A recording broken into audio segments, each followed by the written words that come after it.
نشونش میتاکه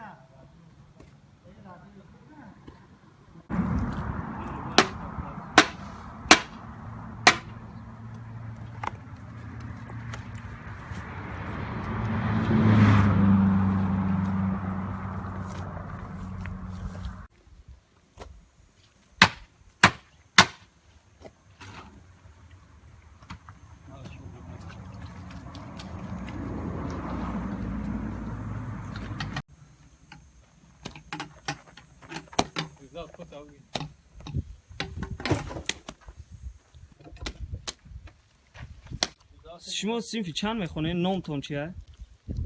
نامو فیرداز در صنف 11 میخونم. خوب اصلا همی یه روز در چند قش میزنید شما؟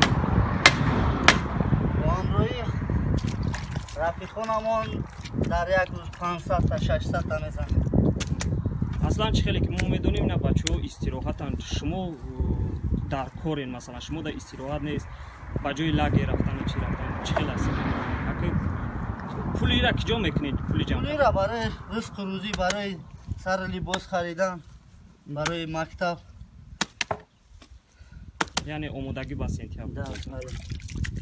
با بغیر از غشزنی با چی کارو مشغولین اصلا؟ بغیر از غشزنی با دهقانی مشغول هستیم. دست را کار میکنیم.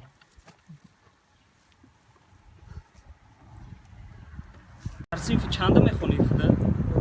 در صنف نهم میخونی؟ یه روز چند قش میزنی؟ 100. هم خدا توقع میزنی؟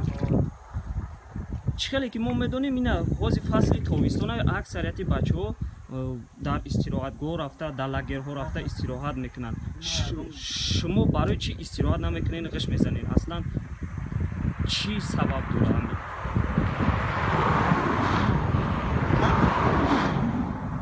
پدر مادر ندارم جدوش نگه برای همین من میخوام خودم کار کنم و برای زنی با یکون کار دیگه مشغول نشدم برای خودی خودم رو بیاورم. اصلا یه دوناغش چند سوم سودا میروه؟